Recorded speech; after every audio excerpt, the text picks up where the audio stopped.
छठ पूजा, ये नाम सुनते ही मन में क्या आता है?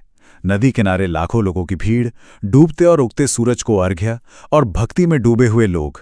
लेकिन क्या यह त्योहार सिर्फ सूर्य की पूजा है? जी नहीं, इसके पीछे छिपी है एक पूरी ब्रह्मांडीय कहानी।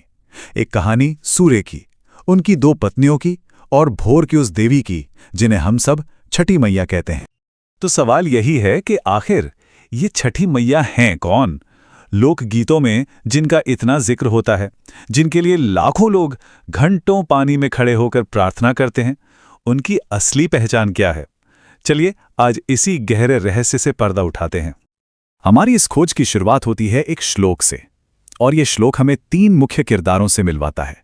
पहले हैं सृष्टि के शिल्पी भुवन विश्वकर्मा, और फिर हैं सूर्य देव की दो पत्नियां संज्ञा और छाया। बस ये तीन नाम याद रखिएगा, क्योंकि यही इस पूरे त्योहार की नींव हैं। तो चलिए कहानी को शुरू से शुरू करते हैं, और इसकी शुरुआत होती है सूर्यदेव की दो पत्नियों से। कहानी के केंद्र में है सूर्यदेव और उनकी पहली पत्नी संज्ञा। और हाँ, संज्ञा कोई आम देवी नहीं थी, वो थी देवताओं के महान वास्तुकार विश्वकर्मा की बेटी। लेकिन इस दिव्य जोड़ी के बीच एक बहुत बड़ी मुश्किल थी। सूर्य का तेज, उनकी गर्मी संज्ञा के लिए असहनीय होती जा रही थी। तो उन्होंने क्या किया? एक ऐसा कदम उठाया जिसके बारे में कोई सोच भी नहीं सकता। उन्होंने अपनी ही एक परछाई, एक हूबहू हमशक्ल बनाई, जिसका नाम रखा छाया, और उसे अपनी जगह सूर्यदेव के पास छोड़कर वो खुद तपस्या करने चली गई। और यहां से कहानी और भी दिलचस्प हो जाती है। सोचिए, एक ही पिता सूर्यदेव, लेकिन दोनों पत्नियों से जो संतानें हुई वो एक दूसरे से कितनी अलग थीं।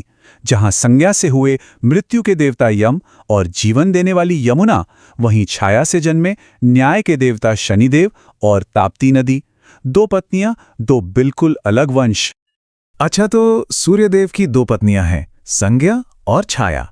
कहानी तो समझ आ गई, पर हमारा मुख्य सवाल तो अभी भी वही है कि आखिर इन दोनों में से छठी मैया कौन है?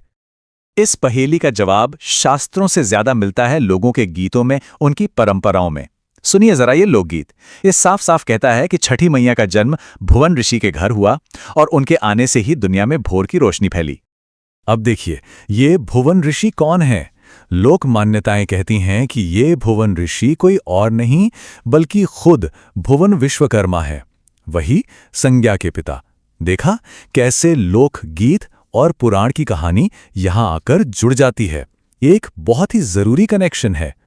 चलिए अब इस कहानी में एक और परत जोड़ते हैं, और इसके लिए हमें जाना होगा और भी पीछे, वेदों के समय में।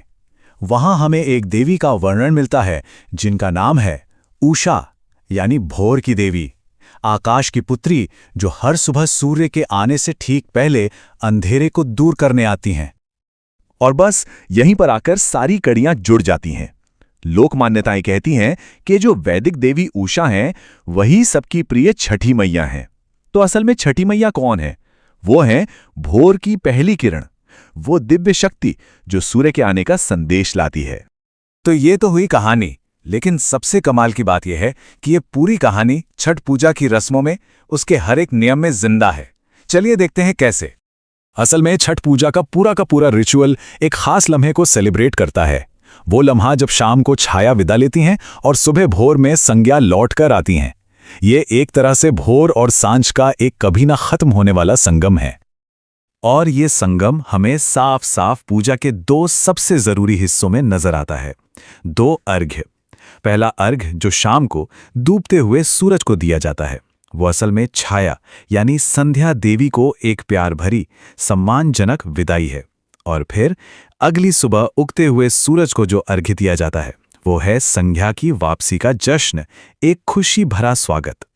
तो अब बात समझ में आ रही है, ये त्योहार सिर्फ किसी एक देवी या देवता का नहीं है, ये तो एक पूरे कॉस्मिक फैमिली के रियूनियन का, उनके पुनर्मिलन का जश्न है। तो देखिए, छठ पूजा सिर्फ सूर्य की उपासना ही नहीं है, ये तो असल में चार महान शक्तियों का एक साथ सम्मान है। एक तरफ है सूर्यदेव, फिर हैं भोर की देवी उषा यानी हमारी छठी मैया, फिर सांझ की देवी छाया, और इन सबके मूल में है सृष्टिकर्ता भुवन विश्वकर्मा। और इस पूरी कहानी को समेटता है ये खूबसूरत लोकगीत। ये गीत सिर्फ कहानी नहीं बताता, बल्कि उस गहरी आस्था को भी दिखाता है जो इस त्योहार की जान है। ये हमें याद दिलाता है कि छठ पूजा सिर्फ एक पूजा नहीं है, बल्कि ये प्रकृति, परिवार और इस पूरे ब्रह्मांड के बीच जो एक दिव्य संतुलन है, उसका उत्सव है।